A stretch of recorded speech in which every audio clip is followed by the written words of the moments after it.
value in this expansion where I'd rather stand firmly on the side of passive realism.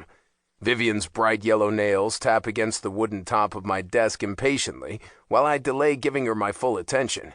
Do you need something? You haven't responded to any of my texts. I need to know what you want for dinner. There is a reason I haven't responded, and she knows that. We go through this every year. The kids have been begging for tacos all week, I say, and as if on cue, the family text tone chimes again.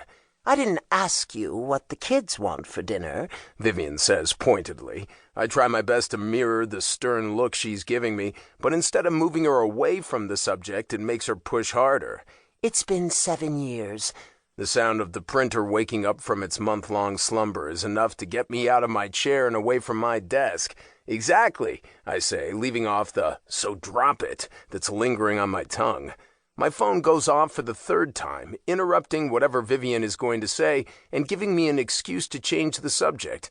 This time, the tone isn't from a text, it's a call, and when I pick up my phone, my little brother Juniper's face is smiling back at me. House rule number 3 on our never-ending list is no calling unless it's an emergency. So naturally, my heart drops into my stomach when I slide my thumb across the screen to answer. What happened? We're stuck at the high school, Juniper sings from the other end. I groan and fall back into my chair. Juniper's snicker gives me a pretty clear indication of where this conversation is headed.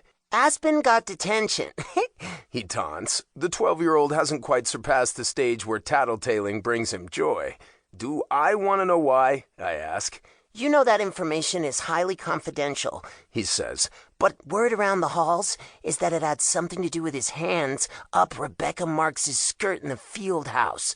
Ah, Jesus Christ, I growl, pulling the phone away from my mouth so my brother doesn't hear, even though he's no stranger to curse words. What happened? Vivian asks, but I clear my throat and regroup, pressing the phone back to my ear. Did you call Willow? Juniper hums his confirmation. She's working a double at Tilly's tonight. I already knew that, but wishful thinking.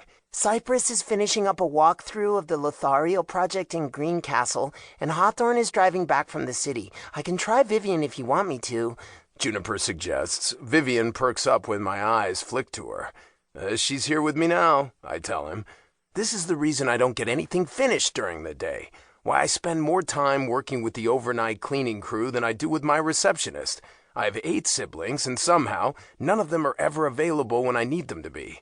I'll figure something out. Are you guys okay hanging out at the school for a bit? I have a meeting with Vivian and a few lenders. From the other end of the phone, I hear the undeniable bark of Lyndon's voice. No, he shouts. We won't be okay. I need my stuff for practice. The whooshing of static and hands against the receiver attacked my eardrum before I met with a less thrilling offer from Juniper. I could let Lyndon drive us home. I'd laugh if he didn't sound so serious. There is no way in hell I'm letting Lyndon drive any of them home when he can't even drive a lawnmower without getting himself injured. Absolutely not, I say. Lyndon has basketball practice at 4:30.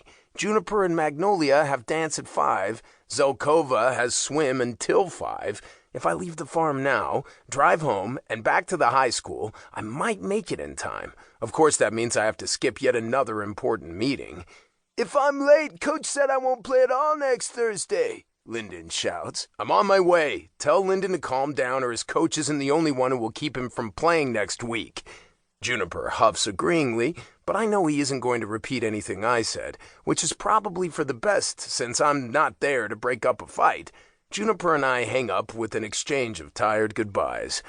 What's going on? Vivian asks for possibly the 5th time. Aspen got detention? I huff, shuffling through the stack of printed papers I've compiled. I have to run home and grab Lyndon's duffel bag, bring Juniper and Magnolia to dance, and pick up Zelkova from swim, before I grab Aspen from detention and then Lyndon from practice. I swear that boy is trying to beat Hawthorne's record. Vivian laughs. Do you need help finding someone to run them around?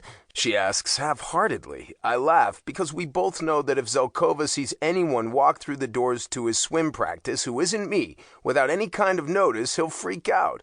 It's a separation anxiety issue we've been working on since he started going to school full-time. His therapist swears he's improving, but the ever-present creak in my neck from his elbow jabbing into me all night begs to differ.